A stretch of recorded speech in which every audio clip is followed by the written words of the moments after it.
დამოუკიდებლობის დღე, ხო? საქართველოს. ადამიანი როდის არის დამოუკიდებელი და თავისუფალი? ჩვენ ახლა თავისუფლები ვართ? აი ჩვენ ყველანი თავისუფლები ვართ?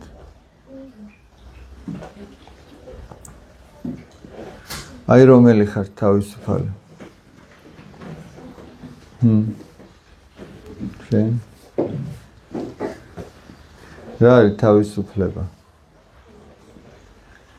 თავისუფლება რა არის? მოდი შემოვიდგინე. როგორ გესმის თავისუფლება რა არის? თორნიკე როგორ გესმის? თავისუფლება არის ის, როდესაც შენ არავის და არაფერზე არ ხარ დამოკიდებული. ჩვენ არავისზე და არაფერზე არ ვართ დამოკიდებული, როგორ ფიქრობთ, ნუცა?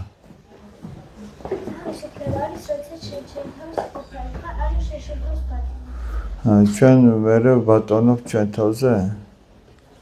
როგორ ფიქრობთ? აი ჩვენ თავისუფლები კი არა ვართ, ბავშვი. მე ვამბობ ახლა ჩვენს პიროვნულ თავისუფლებაზე ვამბობ.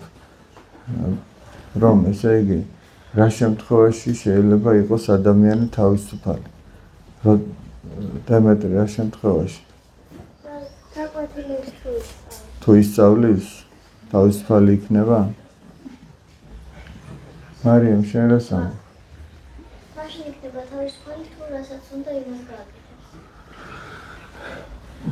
რამე გაქვს ჩართული?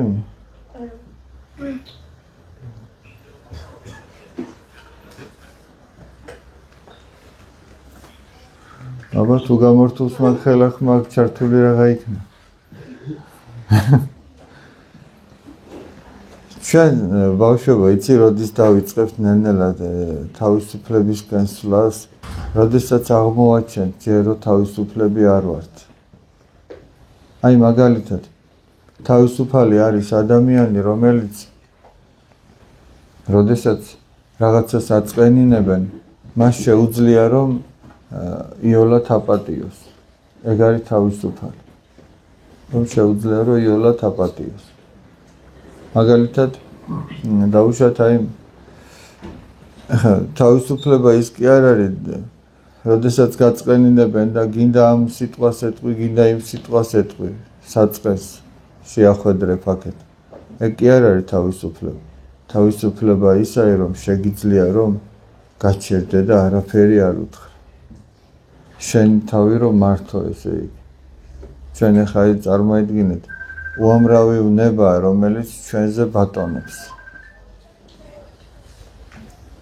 მაგალითისთვის ვიტყვი, აი თუნდაც ის ტელეფონები, რაც ახლა წკრიალებს, თქვენ არც ერთი არ ხართ თავისუფალი.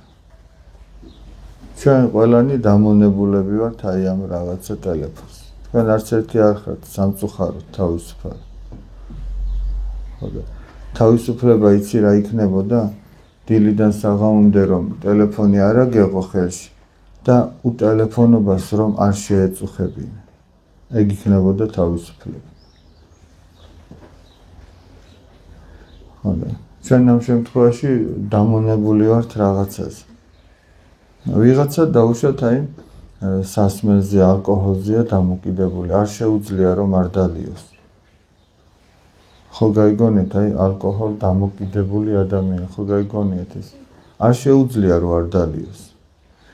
მაგრამ იყო დრო, როდესაც შეეძლო რომ არ დაელია. მაგრამ მე ამ ვნებამ დაიპყრო ეს ადამიანი და ეხლა აღარ არის თავისუფალი. თავისუფალი ის კი არ არის დაუშვათ უნდა არაღს დალევს და უნდა ღვინოს დალევს, ეგ კი არ არის თავისუფლება. თავისუფლება ისაა რომ უნდა დალევს და უნდა არ დალევს, თვითონ რომ განაგებს ამას. ერთმა კაცმა სუფრაზე ორი ჭიქა მოითხოვაო და რა გინდა ორი ჭიქაო და მინდა დავლევ, მინდა არ დავლევ. ხოდა რომ შეგიძლია რომ გინდა დალევ, გინდა არ დავლევ, ეგ არის თავისუფლება. ვიღაც რო საწყენ სიტყვას გეტყვის და შენ რომ შეგიძლია მრისხანეთ უთხრა, მაგრამ ისიც რომ შეგიძლია რომ საერთოდ არაფერი უთხრა, ან მშვიდად უთხრა, ეგ არის თავისუფლება. ადამიანი მრისხანებისგან არის მაგ დროს თავისუფალი. დაუშვათ შენ რომ ადამიანს რაღაცის გაცემა არ შეგიძლია და გენანება არ არის ადამიანი თავისუფალი, ეგ სიძუნწეა.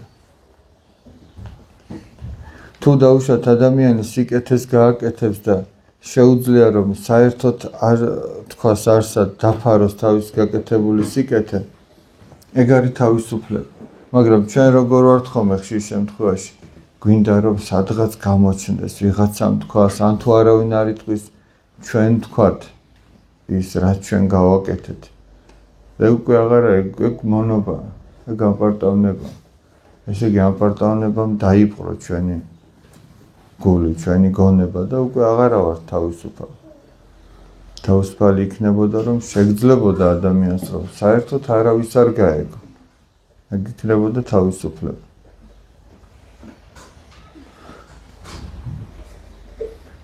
ან მაგალითად აი რა ვიგია?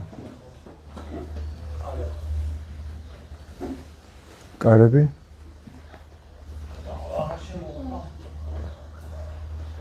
თუ არ შემოვლენ, აღარ შემოვშვი. აი დაიჭიქი შენს დაისვა.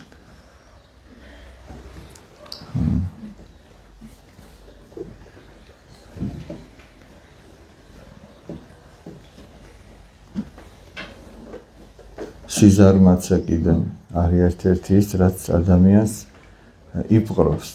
ჩვენ ზოგ შემთხვევაში სიზარმაცე გვიპყრობს. აი რაღაცა იცი რომ გასაკეთებელია, მაგრამ გეზარება და არ გააკეთებ. რა ვაშკაცო რაღაც თქმა.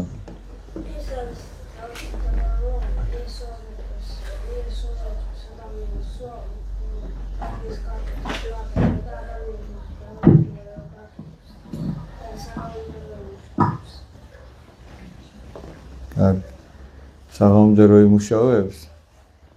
ანუ რა არის იცი თავისუფლება? ადამიანი რო ღვთისმცნობით ცხოვრობს, ნენელა ის თავისუფლდება ნებებისგან. თავისუფლდება. ამიტომ ჩვენ უნდა ვეცადოთ, რომ აი ღვთისმცნობით ვიცხოვროთ. სახარებისეულად უნდა იცხოვროს ადამიანი. წაიკითხოს უნდა სახარება და ეცადოს, რომ იმ სახარების მიხედვით იცხოვროს. უფალი ამბობს, რომ შეიცანით ჭეშმარიტება და ჭეშმარიტება გაგათავისუფლებთ თქვენ.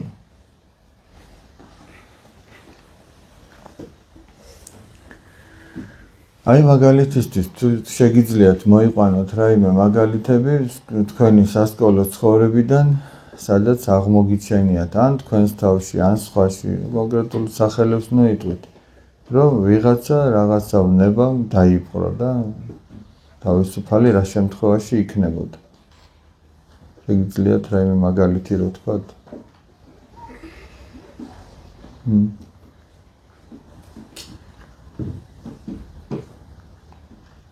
თუ ვერ მიხვდით რაზე ვამბობ?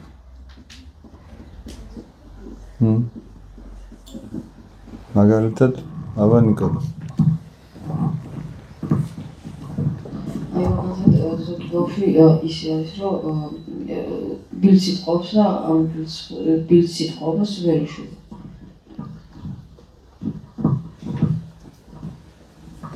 ლუკა. ერთხელ მანამ ჩვენ კიდევ თეატრში მანამ წაგვიყვანით მაგის წინა დღეს გაყვეცილებს არ სწავლობდი თან მეზარებოდა და თან არც კი მინდოდა რომ მესწავლოდა მე დედამ მომითხრა რომ ხვალ სკოლაში არ მიდიხარ უფრო გამიხარდა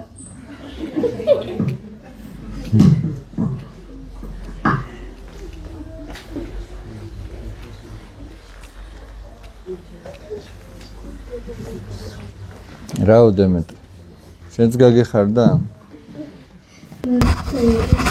წინდაც ბავში დასაწერია გაკვეთილები და არ სწავლობ ეზარებ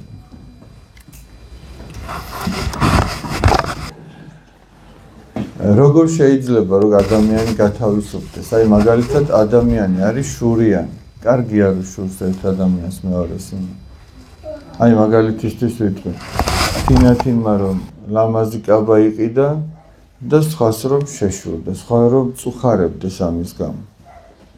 თინათინმა რა დაუშავა სიტყვაზე, რა ვთქვა, ხო არაფერი არ დაუშავებია. მან თავისთვის იყიდა, ან მშობელმა უყიდა იშრომა და უყიდა ლამაზიკავა. თინათინს ხომ ისთვის არაფერი არ დაუშავებია, მაგრამ თინათინი არც არის მისი მტერი. მაგრამ ადამიანში რომ არის ეს შური, აი შური ადამიანს არ აძლევს საშუალებას, რომ ბედნიერი იყოს. თორე კაინს რა დაუშავა აბელმა? ხო გახსოვთ კაინის და აბელის ამბავი? ორივე მძღვენი შეწირა ღმერთს, მაგრამ კაინი დამწუხრდა იმის გამო, რომ აბელისა შეიწირა და კაინისა არ შეიწირა. და იმდენად დამწუხრდა, რომ თავისი ძმაც კი მოკლა. წარმოიდგინეთ, აი სამყაროში პირველი მკვლელობა ამ დროს მოხდა. შურის გამო მოხდა. ჩვენ ზოგჯერ ვართ ესე იგი, რომ ვიღაცა რაღაცას გააკეთებს კარგად და ჩვენ შურს და ჩვენ თავისუფლები არა ვართ. თუ ადამიანი შურს, ესე იგი თავისუფალი არ არის. თუ ადამიანი ესე იგი მრისხანებაში ვარდება, რისხდება, ესე იგი ეგ თავისუფალი არ არის. ეს მონა არის ამ ცოდვისა. ერთი შურისა, მეორე მრისხანებისა. ვიღაც შეიძლება ამპარტავნებისა, ვიღაც სიძუნწისა, ვიღაც რაღაც უწმინდურობისა, აი კიდევ ნიკოლოზმა ვთქვა, რომ ბილწი თხოვს და ადამიანს არ შეუძლია, რომ ბილწის სიტყვა არ თქვას. ვიღაცას თამბაქოს გარეშე არ შეუძლია ცხოვრება. ვიღაცას როგორც კი ტელეფონის გარეშე არ შეუძლია ცხოვრება. ეს თავისუფლება არ არის. და თქვენ როგორ ფიქრობთ, აი თავისუფალი ადამიანი უფრო მეც გააკეთებს საერთო ჯამში აი თავისი სამშობლოსთვის, ოჯახისთვის, თუ ის ვინც მონა არის ამა თუ იმ ცოდის. ახლა შეკრული და შებორკილი ადამიანი წარმოიდგინეთ ახლა რომ ამ სკამზე რო იყო მე დაბმული, რამეს გავაკეთებდი? ვერ გააკეთებ.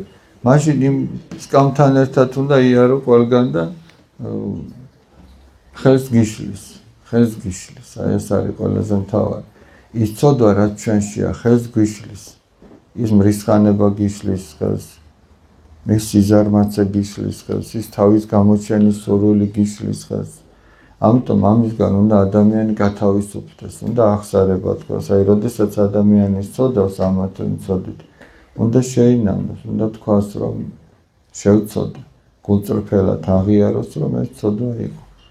და ნელ-ნელა ადამიანი ამისგან გათავისუფლდება. და ეს ვინმეს მოიხსენი ექსათვალე, რა თქვა ახლა.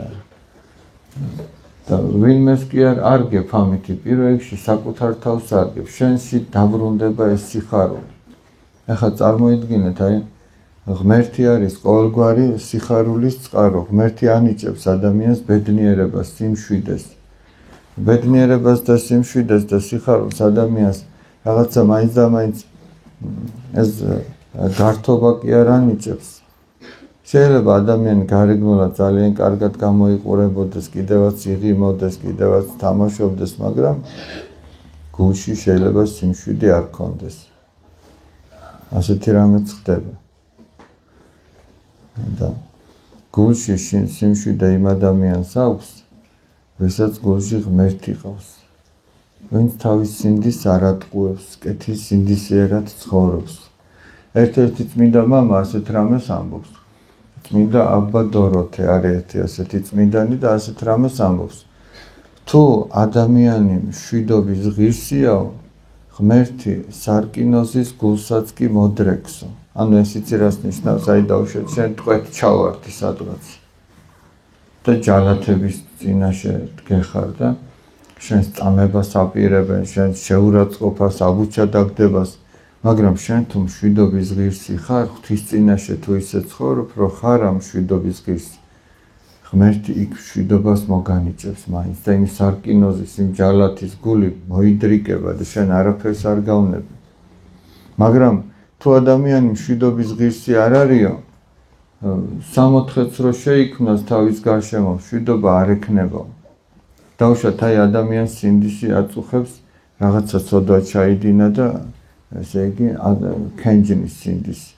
როგორი ლამაზი კაბაც არ უნდა ჩაიცვას და როგორი კარგი სუნამოც არ უნდა შეისხუროს სიტყვაზე, სათვალე გაიკეთოს თუ სამკაულები, სინდისი არ დაუმშვიდდება ამით.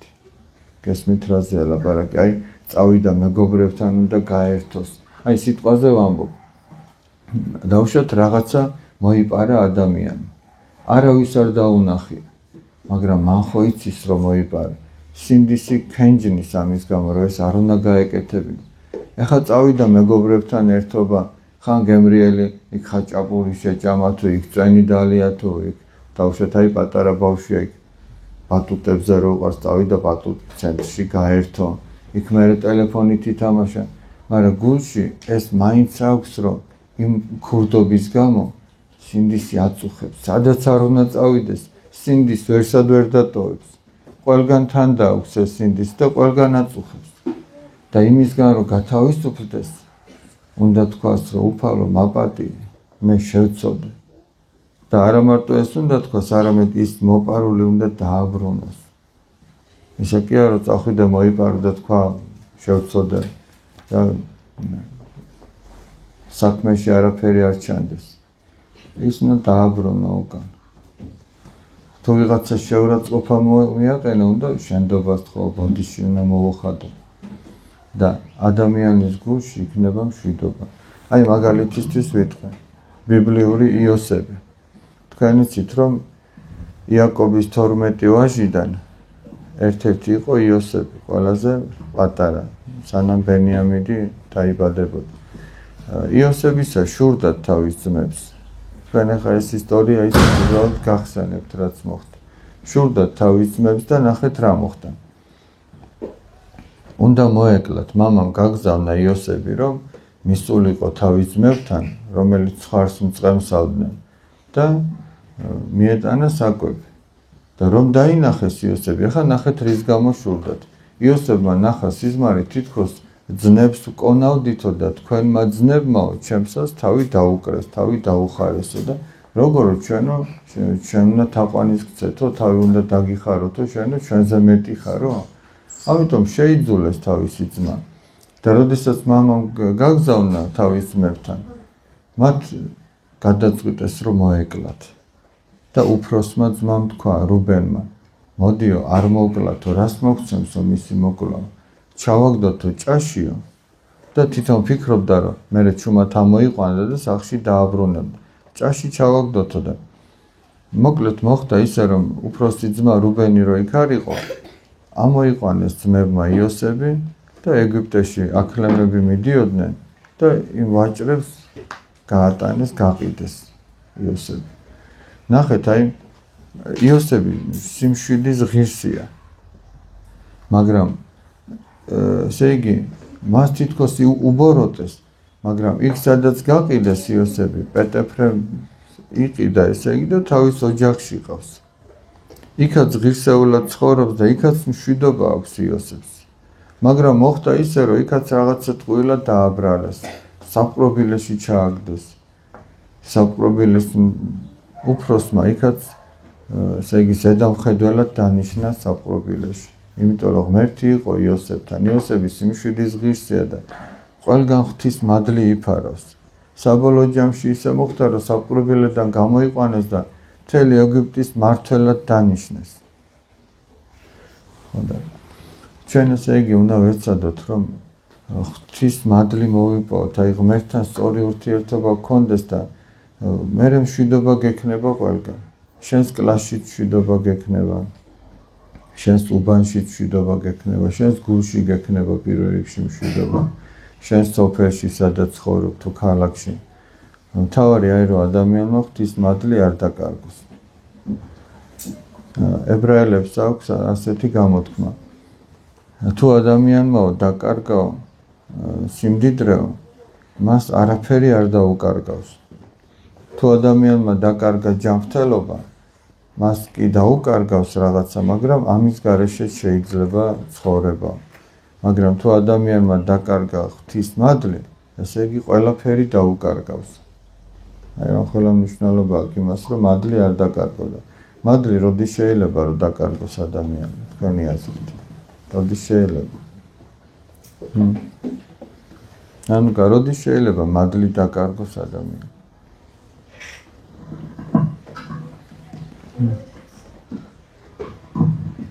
როდესაც ცოდვას ჩადის და არ ნანობს. როდესაც ცოდვას ჩადის და არ ნანობს. ჩვენ ცოდვას ყოველთვის ჩავდივართ. არ არსებობს ისეთი დღე, როცა ჩვენ ცოდვა არ ჩავიდინოთ. ამიტომაც აი ადამიანი უნდა ხშირად ნანობდეს, უნდა ახსარებას ამბობდეს, უნდა ეზიარებოდეს. თუ დაუშვათ ადამიანი ცოდვას ჩადის და ამის გამო თავს იმართლებს, ესე დაკარგავს მადლს.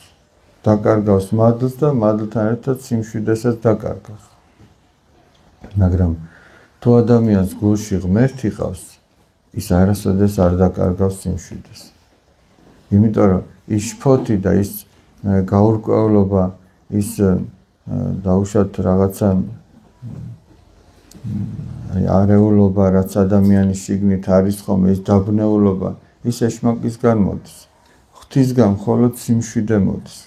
სინანული მოდის საკუთარი ცოდვების გამო. ოღონდ იმ სინანულს თან სიხარულიც ახლავს. განა ისე კი არ არის, სინანული კი არ ნიშნავს, რომ ადამიანს თავპირი ჩამოსტიროდეს. სინანული ნიშნავს, რომ ადამიანი აცნობიერებს, აი დაუშვათ ვიღაცამ თომას ფეხი წამოუდო და წააქცია. ადამიანი აცნობიერებს, რომ რატო გაუკეთე ახლა, ეს ხო წაიქცა, ხო ეტკინებოდა, ხო ეწყინებოდა თან ჩემი ესეთი დამოკიდებულება. აი ეს არის ძალიან მნიშვნელოვანი და წუხს იმაზე, რომ თომა ესე გაანაწყენა. და როდესაც წუხს ამის გამო, უკვე გულში სიხარულსაც განიცდის.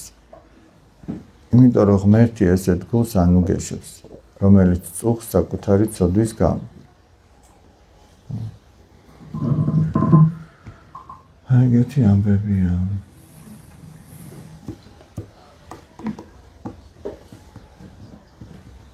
ახლა თქვენ გეკითხებით, ვართ ჩვენ თავისუფლები თუ არა ვართ? ჩვენ თავისუფლები არა ვართ. ამიტომ ჩვენ უნდა ვისწრაფოთ იმისკენ, რომ გავთავისუფლდეთ. ჩვენ არა ვართ თავისუფლები. ხან ღიზიანდებით, ხან წყინს, ხან გვენანება, ხან ხშურს, ხან გვეზარება რაღაცა. ხან ვამპარტავნებთ.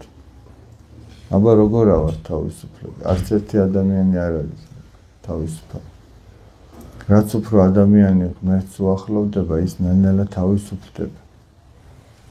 და რაც უფრო ადამიანი ხშირად ამბობს ახსარებას, მასში უფრო მეტად გამოჩნდება ქრისტეს თვისებები.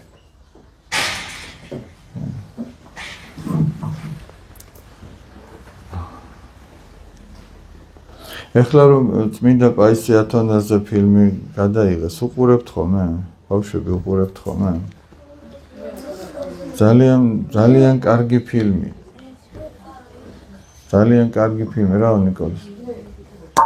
უყურებ ხოლმე?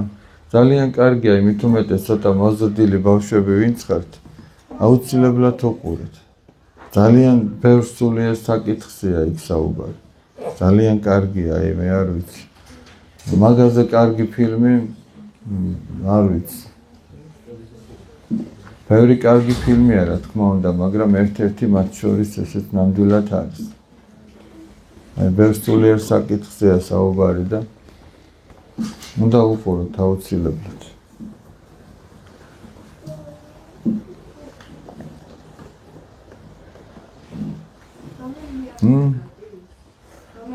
არა, ესე არ გადის. აი, ავტომოვიდა, მამართა მოვიდა. მამართა მოდი აქ, სადა ლივერპულში გადაგიყვანეს?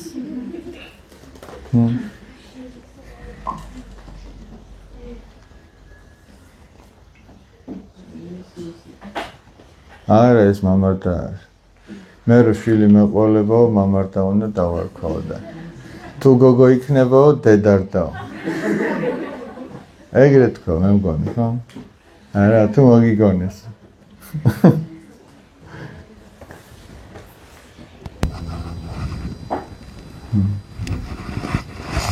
არა და ხო არ იცნობს, მამარდაშვილს ხო არ იცნობს, მაგრამ მამარდაშვილმა რამდენი სიკეთე გაუკეთა, ეს ნათელი აიღი გადაგივარ. აი მამარდაშვილმა რამდენ ბავშვს ხელა სიკეთე გაუკეთა. ფეხბურთი შეაყვარა. ვიღაცას ხვიჩა კვარაცხელია, რამ ხელა სიკეთე გაუკეთა, ხო? შეაყვარა ფეხბურთი. ვიღაცა შეიძლება ლაშა ბექაურმა ჭიდაობა შეაყვარა. ვიღაცას კალათბურთი შეაყვარეს, ვიღაცას ჯოგბურთი, ვიღაცას ჩვენმა წინაპრებმა ვაჟკაცობა შეაყვარეს. თავდადება შეაყვარეს, ბრძოლაში. ბრძოლა, ნახეთ როგორ არის, ადრე თუ ხმლით იყო ბრძოლა. ეხლა მაგალითად, აი შენ რომელ კლასში ხარ? პირველ კლასში. აი რამდენი რამხელა გაკვეთილებს გაძლევ რო მეცადინა? 6 რა. 6 გვერდი? 6 გაკვეთილი გაქვს ხოლმე დღეში, ხო მართალ? ხო და იმ წიგნში დავუშვათ ნახევარი გვერდი ხო გაქვს ხოლმე, ან წასაკითხი გაქვს, ან გამოსაწერი ხო გაქვს ხოლმე. აი ეგ არის შენი ბრძოლა. ჩვენი წინაპრები ხო იბრძოდნენ რომ საქართველოს გადაერჩინათ. ხო და შენც იმ ბრძოლაში ხარ ჩართული, იცი? შენი ბრძოლა რა არის? შენის ერთი გვერდი უნდა წაიკითხო რაღაც. ბარბარეს ცოტა მეტს მისცემენ. ბარბარემ 1-2 გვერდი უნდა დაიმახსოვროს კარგად. ეგ არის ბარბარეს ბრძოლა. ყველას თავისი ბრძოლის ველი აქვს, იცოდეთ. თუ დაუშვათ ადამიანს ერთი გვერდის წაკითხვა და დამახსოვრება ეზარება, იმას ბრძოლაში ხმლით წასვლა არ დაეზარება? დაეზარება. დაეზარება. აი ჩვენ რო ვიცოდეთ, ის ჩვენი საკეთებელი, რასაც ჩვენ ვაკეთებთ, ეგ არის ჩვენი ბრძოლის ველი. ყველა თავის ადგილზე. ვიღაც სპორტზე დადის, ვიღაც ხატვაზე დადის, ვიღაც სკოლაში დადის. ყველას თავის საკეთებელი აქვს. და თუ მცირეში ადამიანი არის ერთგული, ის დიდშიც ერთგული იქნება. თუ მცირეში ზარმაცობს, ახლა მაგალითად მამარდას რომ ეზარმაცა. ლივერპული იყიდიდა. არ იყიდიდა. წარმოიდგინეთ აბა, არ იყიდიდა. თავის ადგილზე სადაც იყო ის რო შრომობდა კარგად. ინგლისის საუკეთესო დღევანდელი მდგომარეობით ყოველ შემთხვევაში ინგლისის საუკეთესო გუნდმა შეიძინა მამარდაშვილი. ხო მართალია? ხო და კვარაცხელია საფრანგეთის საუკეთესო გუნდმა შეიძინა. ხო მართალია? რომ არ ეშრომათ, რომ არ ევარჯიშათ, ვინმე მოითხოვდა მის შეძენას? არავინ არ მოითხოვდა. ამიტომ აი თუ გინდათ თუ რაღაცას მიაღწიოთ, ყველაფერში არის შრომა საჭირო. ყველაფერში, შრომის გარეშე არაფერი არ გამოვა. ახლა ჩვენ თუ გინდა რომ თან რაღაცას მივაღწიოთ და თან ვზარმაცობთ, მაშინ ტყუილა თავს იტყუებთ. არ გამოვა. სიზარმაცით მიღწეული შედეგები არ მსმენია მე. თქვენ თუ გაგგონიათ არ ვიცი. მაგრამ შრომით გამოვა. ყველაფერში.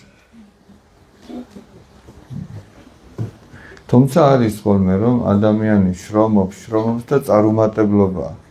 და იმ წარუმატებლობამაც ყურები არ უნდა ჩამოაყრევინოს, არ უნდა თქვას რომ მე მაინც ვერაფერს ვერ მივაღწიე. უნდა იშრომოს და გამოვა. გაოდემეტრე. გითხარი ისე რაღაცები. მას მე ზოგჯერ ერთ გვერდს სწავლობ და ზოგიერთი მასწავლებელი. ხო, ძალიან კარგი. რო გაიძდები, მე 2 გვერდი უთხარი ხოლმე.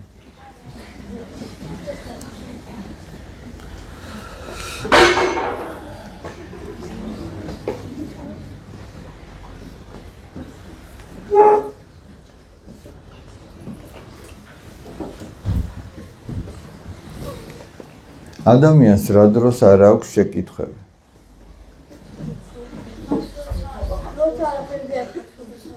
როცა არაფერზე არ ფიქრობს. კიდე?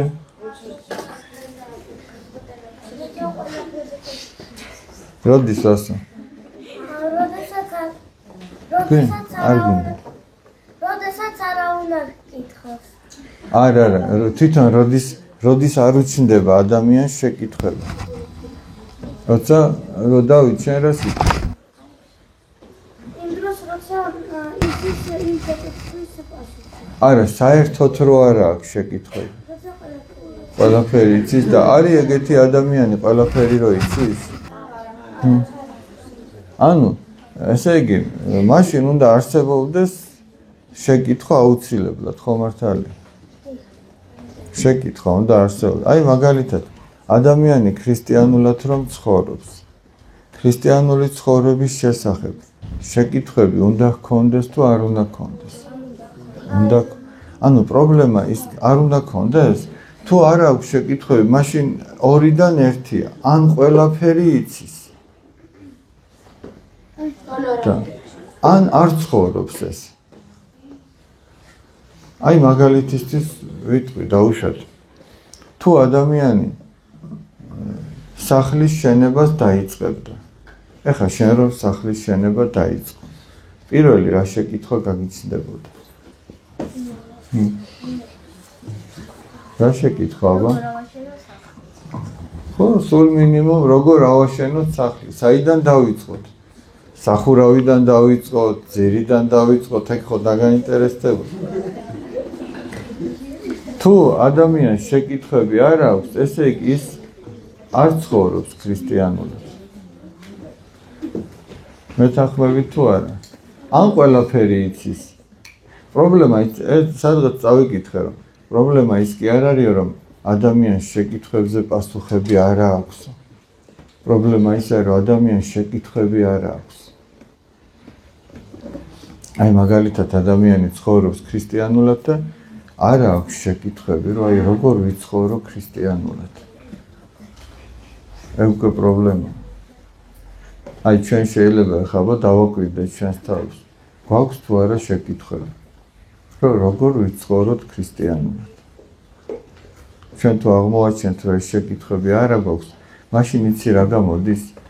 ჩვენ ვართ აი ძალიან ესე მოდუნებული, მიშვებული ქრისტიანები, რომ თან ვითო ვართ და თან არცა ვართ. აი ცოცხალდარი რო თუ ადამიანი ცოცხალია და ცდილობს ქრისტიანულად იცხოვროს, ნიშანი იმისა, რომ ქრისტიანულად ცხოვრობს, არის რომ შეკითხვები აქვს. ეხლა ეს როგორ ამ სიტუაციაში ეს როგორ უნდა გაკეთდეს? იმ სიტუაციაში როგორ უნდა გაკეთდეს? თუ ეს შეკითხვები არ აქვს, ეს ნიშნავს, რომ არ ცდილობს ქრისტიანულად იცხოვროს, თორე აუცილებლად რაღაც შეკითხვა დაიბადებოდა. მე ამ შეკითხვაზე პასუხის მოძიებას შეეცდებოდა. აბა უბრალოდ ახლა თქვენს თავს დააკვირდით, როდის გაგიჩნდათ ესეთი შეკითხვები ქრისტიანული ცხოვრების შესახებ.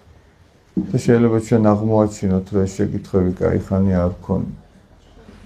ანუ ჩვენ მარტო მექანიკურად შეიძლება ახსარებას ვამბობდეთ, შეიძლება ვეზიარებოდეთ, მაგრამ წინ ვერ მივდიოდეთ. აი წლები გავიდეს და წინ ვერ წავიდეს ადამიანი.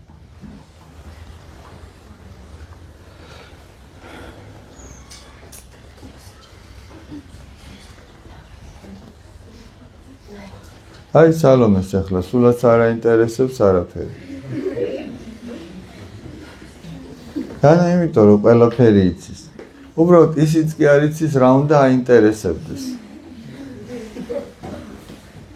ხო მართალია, სალიკო, ხო მართალია.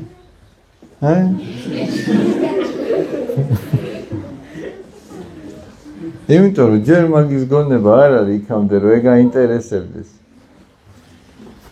ჯერ სალიკოს ინტერესი არის ის რომ კამფეტი იქნება თუ არ იქნება. ხო მართალია. ჯერ სალიკო მაგაზე ფიქრობს.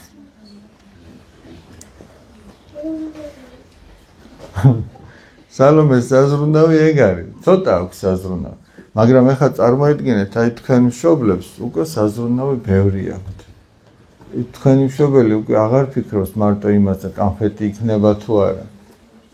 ისმით. მათ ბევრი აქვს საზრუნავი. რაც უფრო ადამიანი იზრდება, საზრუნავი ემატება უფრო მეტად. თუმცა მასშტაბურად რო ავიღოთ, შეიძლება ის საზრუნავი რომ კამფეტი იქნება თუ არა, უტოლდებოდეს იმ მშობლის საზრუნავს, რომ ჩემი შვილი ღირსეულად ცხოვრობს თუ არა. ის ხო გაცილებით დიდია, მაგრამ მასშტაბები პატარა ბავშვის გონება რასაც იტევს და დიდის რასაც იტევს, შეიძლება ერთი იყოს, რა თქმა უნდა ზომით განსხვავდება, მაგრამ აი რო შევადაროთ, ამის საზრუნავი ეგ არის.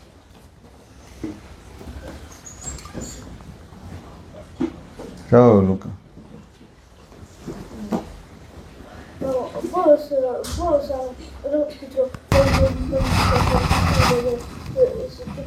ბოლოს გამიშდა რომ კინოთეატრში ამის და ის რო გაყურებინე ფილმში გამიშდა ესეთი კითხვა რომ ანუ ხო ისრაელი ხო ორად გაყოფილი და იუდაის სამეფოდან იყო იესო წარმოშობით თუ რა ქვია ისრაელის სამეფო არა რა არის იუდას სამეფოდან იყო იმიტომ რომ იუდას თავმომავალი იყო მე რო თქვი 12 ვაჟი ყავდა მეთქი იაკობს ხო გახსოვთ სწორედ იუდას თავმომავალი იყო იუდა ერქვა ერთ-ერთ ძმას